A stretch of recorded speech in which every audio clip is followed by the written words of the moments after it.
तेरा गांव वासी 11,000 वोल्टेज लाइन के डर से मकान बेचने को मजबूर। 11,000 वोल्टेज के तार तेरा गांव वासियों के लिए न बन जाए जान के दुश्मन। मौत के साए में जीने को मजबूर है तेरा गांव वासी। घरों की छत से 2 फुट ऊपर से 11,000 वोल्टेज की लाइन जाने से लोग गांववासी परेशान। छतों से टच करने के चलते छत पर जाने वाले रास्ते को बंद नहीं किया होता तो बड़ा हो सकता था बड़ा हादसा।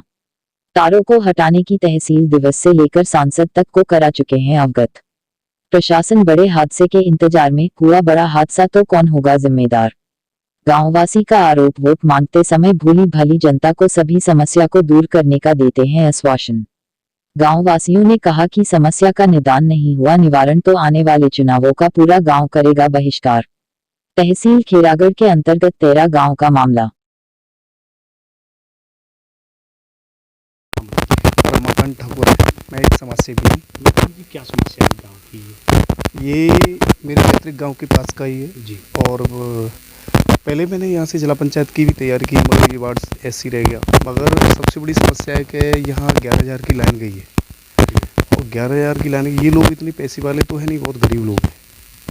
और ये जनप्रतिनिधि या किसी अधिकारीगढ़ के पास जाते हैं, वो एस्टीमेट की कहते हैं, मगर इनके पास इतना पैसा नहीं, कहाँ से ये लाएंगे। अपना भरपेट मेहनत करते हैं, अपना पेट पालन कर रहे हैं। जी। सरकार को, शासन को कुछ ऐसा करना चाहिए नहीं कि समस्या हो जाएगी और हाहाकार मच जाएगी। काफ़ी लोगों के मकान होके ऊपर होके निकल रही है। बरसात में क्या स्थिति होती है कुछ अनुमान बता सकते हैं? बरसात में क्योंकि मैं भी गांव का ही तो मुझे भी पूरा अनुभव है कि जब बरसात में बारिश से सारा भीग जाता है तो उस समय जब मकानों में आप टच करोगे दीवार को, किसी को भी, तो करंट लगने लगता है। तो ऐसा इसका भी असर होगा 100%। काफ़ी लोगों के मकान भी हैं, छोटे छोटे बच्चे भी होते हैं। कभी इस तरह की बड़ी घटना सामने आई तो इसके जिम्मेदार कैसे मानेंगे आप? हम तो शासन को मानेंगे जी। शासन को करना चाहिए क्योंकि हमारे पास इतना है नहीं कुछ कि हम जाके अपनी समस्या लड़ जाएं, या हम नेता नहीं इतने बड़े के जाके हम उठा दें इतना बड़ा कि हमारा बाहुबल हो। मगर हमने अपने जनप्रतिनिधि माननीय विधायक महेश गोयल जी को, गांव के लोगों को ले जाके और उनको कई बार पत्र दिया मगर उस पर अब तक कोई अमल नहीं हुआ। उसके बाद हमने एक जिज्ञासा जागी कि यहाँ से अच्छा क्षेत्रीय नेता सांसद अच्छा आया है तो ये नाम बता दो अपना। मेरा नाम जितेंद्र दिवाकर है। कहाँ के निवासी हैं अपना तेरा। अब क्या समस्या है आपकी? समस्या यही है कि जो 11,000 वोल्ट की लाइन मकानों के ऊपर हो गई है। कई बार तहसील दिवस और विधायक जी प्लस सांसद जी राजकुमार आचार्य जी सबको सूचित किया है लेकिन कोई सुनवाई आज तक नहीं हुई। क्या क्या समस्या आ रही है? समस्या यही है कि पाइप कभी भी कोई दुर्घटना हो सकती है, लाइन जर्जर हो चुकी है, कभी भी हो चुकी है इसके चलते हुए, लेकिन इसके बारे में कोई सुनवाई हो नहीं रही है। कितने समय से आप इस समस्या से जूझ रहे हैं? जो समस्या लगभग 10 से 15 साल पुरानी हो चुकी है। यदि इतनी नीची लाइन है तो छत पे जाना हो तो किस तरह से छत पे जाते हैं? जा ही नहीं पाते। और किस तरह से यदि मकान बनाने की बात आएगी तो कैसे बना पाएंगे? बना ही नहीं पाएंगे ना। जब 11,000 वोल्ट की लाइन है तो वैसे ही डर रहता है इससे, तो कभी कोई हादसा हो सकता है।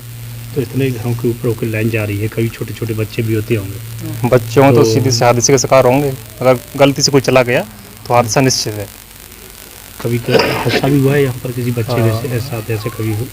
वैसे तो बच्चों के साथ तो शायद नहीं हुआ लेकिन पशुओं के साथ ये हो भी गया है। अच्छा, अब आप क्या चाहते हैं? हम तो यही चाहते हैं कि इस लाइन को यहाँ से हटा के कहीं दूसरी जगह शिफ्ट कर दी जाए। आप सांसद जी से मिले तो उन्होंने क्या कहा?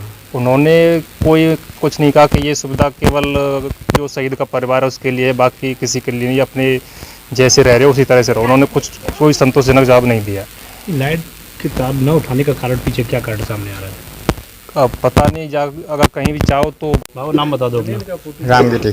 कब से रह रहे हैं इस गाँव में? 10 साल हो गई। क्या समस्या है इस गाँव में? समस्या ये है कि हमें कभी छत तक पेड़ भी टच हो रहे, तो कभी पानी छत भी बरसात टच में होती क्या है, स्थिति होती होगी इसमें? लाइन आती है, करंट आता है। हाँ, अभी कल भी मैं बच गया, इस पर छत साफ कर रहा था, उस पर भी जो है कल मेरे को पकड़ लिया होता। तो यहाँ की कभी किसी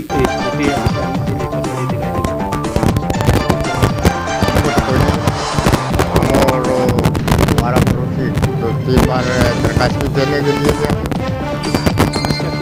में प्रधान की क्या भूमिका रही है? प्रधान को कुछ नहीं कहता है, सुनवाई नहीं करता है प्रधान। हाँ जी, प्रधान कहता है क्या करेगा, करेगा जो है इसका क्या करेगा। कभी साथ किया है इस समस्या का समाधान? नहीं नहीं गया है। समस्या का समाधान नहीं है।